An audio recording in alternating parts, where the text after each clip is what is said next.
Hey guys, it's your girl Kizzy Rock, and yes, Kizzy Rock is my birth given name. Happy Wednesday, happy second recording.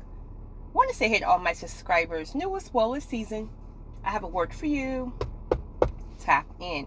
In fact, I have an email response. Let me pull it up really quickly off my other phone. And since you can comment if you choose to, I don't ever call names, but if you choose to comment, you can. Hey Kizzy, did you see Pastor R.C. Blake's video on should women approach a man? I think that was the title. I cannot remember it for sure. I watched the video and I got so much informative information. I'm a very strong woman and you seem to be a strong woman as well. I wanted to know your thoughts. I really struggle with this because I feel like men are intimidated by me and that I'm missing out if I do not approach. But he gave so much information, and I just wanted to get your thoughts. Did you see that video? Thank you so much for all you do. I love your channel. Hey sis. Yes, I did. You know, I see all of his video. I catch all the lives. I'm just not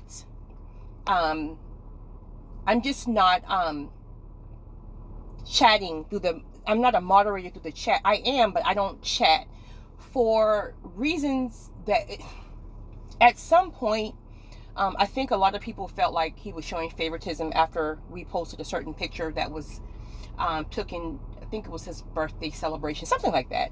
So it was just a lot of mud ducks, a lot of bottom feeders, and they just started making too much noise. And I'm the kind of person, personally, I don't like noise and chatter. Now, let me be clear. That's not to say that I will allow somebody to run me off my post. I'm wise enough to know that if you're not careful, it can distract from the actual message. So there's many times that I'll just fall back in the cut. It doesn't mean I'm not there. Trust me, I'm there, right? I'll fall back in the cut just to be sure that other people are not distracted by negative energy or just a lot of mud duck and bottom feeder behavior. So that's why you don't really see me in the chat section like I was prior. He has great other moderators as well. Okay, here's my thoughts. Yes, let me start by saying this. I am a strong woman. I am the woman who people tell me, well, men tell me that they find me intimidating. Not all men, let me be clear here. But I've even had like men who I consider to be very strong, masculine, high value men tell me the same thing. In fact, someone told me that a couple of days ago. It was MC Lightfoot, comedian MC Lightfoot. He told me the exact thing. Something happened. I saw him somewhere and I was like, well, I saw you at one of your concerts. But I said, you didn't speak or something like, I said, you didn't speak to me or something I said like that. And he was like, Kizzy, I don't know if you know how intimidating you are. And I'm just like, you know, Lightfoot, I got to be honest with you. I've never been able to grasp that when people say that. Because I'm so down to earth. I'm like your crazy cousin, right?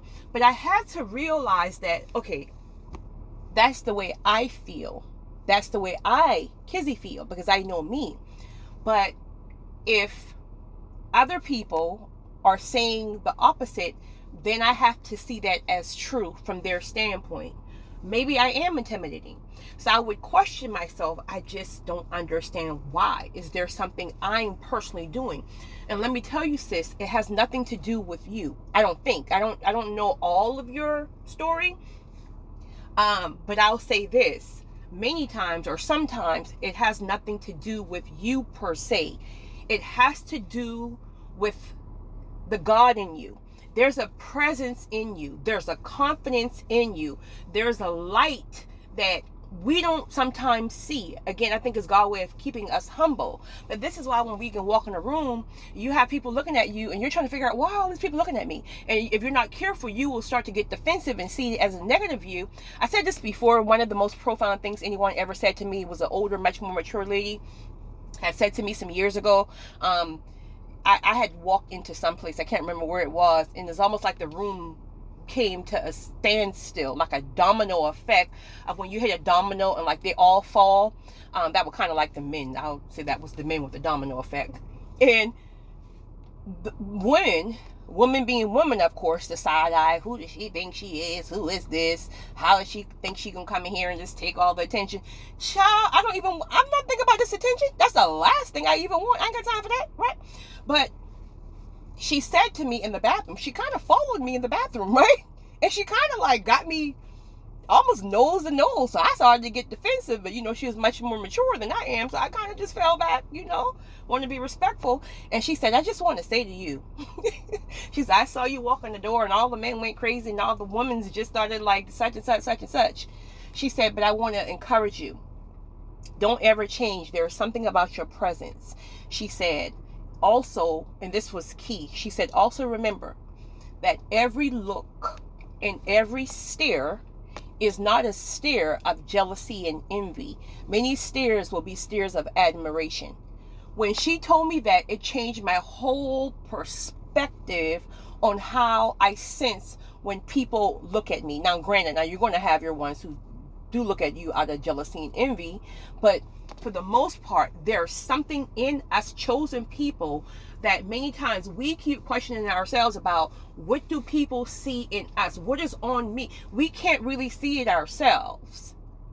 So you can really intimidate people. For women, when you intimidate them, women are some are very catty. Then you have women like me who will embrace other women like, sis, or you are the truth. Like, I'll tell a chick in a second, like, girl, you something serious. It's cool, but you don't intimidate me. You feel me? If anything, it will encourage me if I feel like she's, it'll encourage me to kind of step my game up. But never, ever, ever, ever, ever will I side-eye a woman, any woman, because I feel like she's this, that, and the third. I'm going to continue to encourage her, right? But that's not every woman. So you will have a lot of women who do side-eye you out of jealousy, envy, and catty, thinking that, I guess, you got one up on them and don't even realize that your life is just as much as hell as their life is. But that light, again, can really intimidate people. So when it comes down to men, I typically, here's why I don't have the problem with men approaching me. For the most part, the majority times I don't have that issue of men being afraid. They can push past their fear, and here's why. Not even intentionally. I don't do it intentionally. It's just who I am as a person. I'm very friendly, and I'm also very inviting as a person. I smile. I have great energy. Not trying to toot my own horn here, but it's just who I am. I'm like, I've never met a stranger.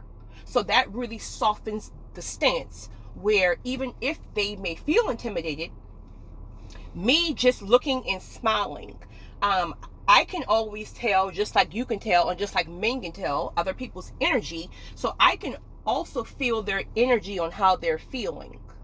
If it's someone who has some reservations because maybe they're not as secure, every man is not like a rah man. You have some men who are masculine men, but they're still shy. You have men who are shy, right? And then you have men who deal with their own insecurities, their own self-esteem issues. They may not be where they feel they should be at this time, so they really don't feel that secure. So they may have an issue approaching you. But what environment are you creating?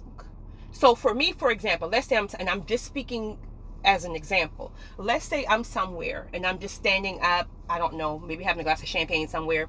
Yes, champagne.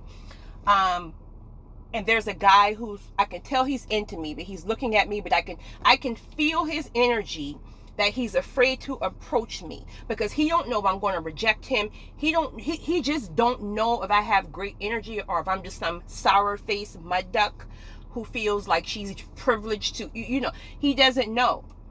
But he's already given me the sign. He won't stop staring at me. I mean, he's made it very obvious. Okay, me being me, now I won't do this, but I could definitely do this if I choose to because I'm that confident of a woman. I would walk over and say, hey, I see you looking at me. Nice to meet you. I'm Kizzy. Have a great date. Matter of fact, let me take that back. I will do something like that. I'm trying to make a point here. Have a great date. But you see, I didn't say, hey, can I have your number? Hey, can you take me out? No.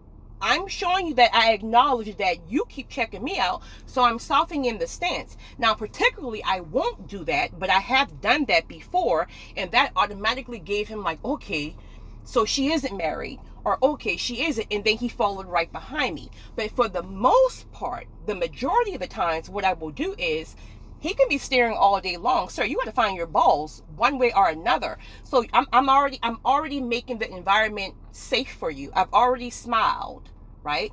I've already stared you back in the eyes and let you know I see that you see me. But you're going to have to, one way or another, find your balls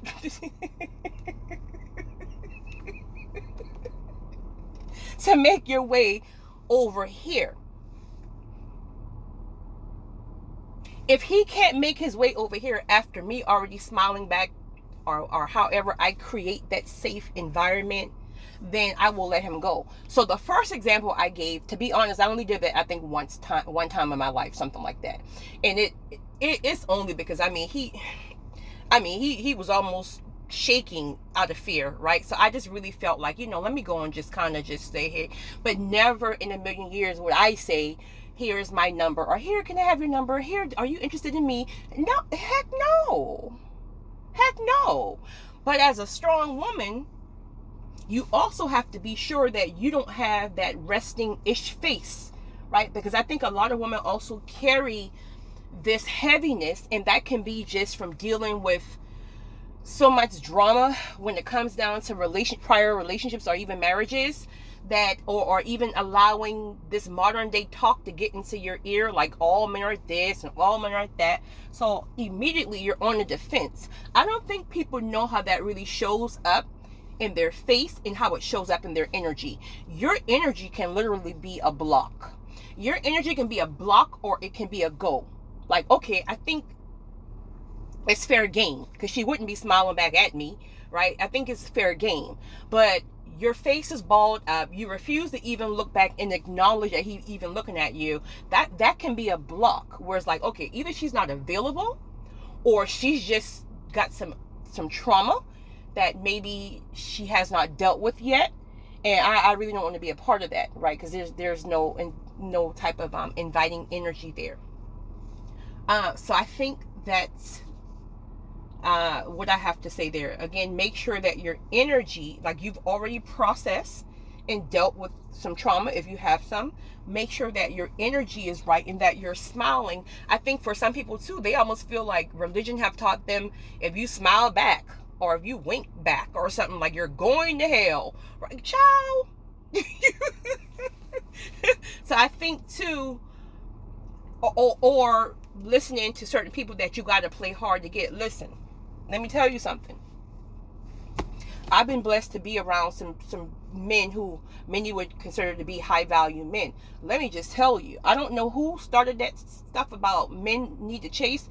A certain caliber of man is not going to chase you. For one, he got too much other options. That's for one. Two, nobody's going to chase you, right? Pursue and chase is completely two different things. I do believe a man should have to work for what he wants, because as we know, men do respect what they have to work for. Men are just, they're providers, they're go-getters. That's just naturally in their instinct, and I think they will respect that more versus you running and chasing behind them when they leave you, or if you even want them, right? But I lost my train of thought. I'm sitting here looking at some squirrels and lost my train of thought, honey. But you can play so hard to get because you're listening to some toxic YouTube channels or whatever, and you can mess right around and that man take that as you're not available, you don't want to be bothered, or even that you're toxic, and they'll leave you and go pursue someplace else. So be careful that you're not confusing pursue. A man needs to pursue you, and you got to give him something to work with. Then even when he's pursuing you, yeah, let him pursue you, but you still got to give something. You don't give more than what he's giving, but you got to give him something to work with so he can know that it is fair game, because those type of men, they like to be appreciated, they like to be respected. So you playing games, say I'm gonna call you back at 8, and you think I'm gonna call him back 3 days later because it looks good because somebody on YouTube says that, child, that man being changed his whole number on you. You trying to figure out what you did wrong, right? So just make sure your energy is open, sis. Don't ever, all caps, ever feel like you have to dumb yourself down, or you have to be somebody that you're not because you feel like people say strong women only attract weak men. Listen, you can attract whatever you attract. It's what you answer to. So there probably is a good chance that you probably will attract more feminine men, right? In general, being a strong woman. But does that mean you have to accept that? Or do you just accept the first thing, or the second, or the third thing, even though that's not what you want and what you're attracted to? You're just going to accept that? No, you just let them go about their business, right? Be kind, be nice, but that's not what you want, and the right person will find you. But again, you got to be willing to not be so desperate and just wait for the person that God has for you, because whatever God has for you is for you. In fact, God knows what you need. Being a strong woman, you need a strong man. I don't know where the misconception is with a lot of people, where they feel like strong women don't like strong men. No, I like a man, honey. I like a man. I like a man, honey. All caps, MAN. Now, let's be clear. It doesn't mean that there won't be some struggles in certain areas, because it's like, you're used to moving a certain kind of way. He's used to moving a certain kind of way. That's when you have to be flexible. Now, that doesn't mean that you change your whole identity, or you just, no. But the whole key is when you meet a certain type of man, you automatically kind of just chill, right? Certain situations, your natural instinct is to just jump up, but he will. There's just something different about when a man is in your presence. You don't feel like you have to be in survivor mode. If you feel like you're in survivor mode all the time, you don't have a masculine man around you. And I don't mean masculine is rah, all that noise and all that foolishness and all that. That's not masculine. In fact, that's insecure. All that rah, fussing and trying to intimidate you and try to make you feel that's not a masculine man. A masculine man don't even say much. He can give you a certain look and you like, listen, right? So it's almost natural. I'll give you another example. When I was on Dr. Umar's FAMU tour, me being a natural born leader, I guess, right? I like to move a certain kind of way. Dr. Umar is the epitome of a masculine man, and there were certain things that I just naturally would just do, right? But he would instantly correct me, not in a negative way, it's like, listen, you do this. I got this over here. I just need you to do this, right? Oh, my bad. My apologies. Not anything negative or bad. It's just that when you move a certain kind of way, you still have to be flexible enough to know that when a masculine man is in your presence, when he brings something to your attention, you take mental notes, and then you work on that for the next time, right? So it's something you have to work on. But naturally, when a masculine man is in your presence, you will naturally kind of just fall back. But again, every now and then you will find yourself just kind of jumping up because it's just natural for you. But when they bring it to your attention, they're not calling you out your name. They're not yelling at you. They're not disrespecting you. They bring it to your attention like, listen, I got this. You stay over here. And you're fine to do so because you know they got that. But if you know they don't have that, oh, honey, you going up on this side. Because I don't trust you to have it, sir. Right? So no, since I don't have that problem, I have men approach me respectfully and humbly. I meet men all day long, and this is why I say I don't understand why women keep saying that there's a man shortage. Yes, there's a good man shortage, but I don't understand why women say that they have a hard time meeting men. Men are everywhere. I think it's more about where are you putting yourself. Some people go to work and they go home. They go to work and they go home because they're so closed off to everything else. And I get it.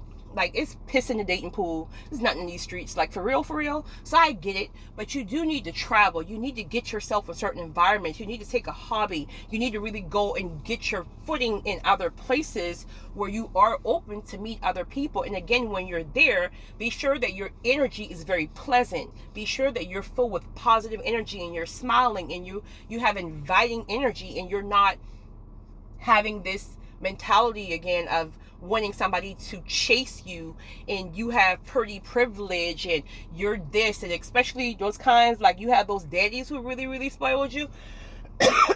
Like spoiled you to the, not spoil you. That's cool, I guess. I think I don't like when parents spoil their kids. Don't judge me. I don't have kids. I don't need none of y'all saying, let me just tell you, you don't have to have kids to have common sense, right? You're not going to be there all the time. So when your kids grow up and you can't provide for them a certain way, or if you're no longer here and you provide a certain lifestyle, they're really going to expect people to provide for them like that. So sometimes you can be doing people a disadvantage when you're trying to spoil them and they don't have to work for anything. You just give that and third, right? You got some women out here who really feels like that. Like, they really feel like, seriously. I've met a couple of them, and it's a turn off when you feel like you're like the queen of all queens and nobody can talk to you unless they have this, that, and the third, and they have to, that's a turn off. My opinion. I'm sorry, it's my opinion. So that's my opinion, all caps, on that, sis. No, you don't have to try to dumb yourself down. Just be who you are, but make sure you have matching positive energy. It's your girl, Kizzy Rock.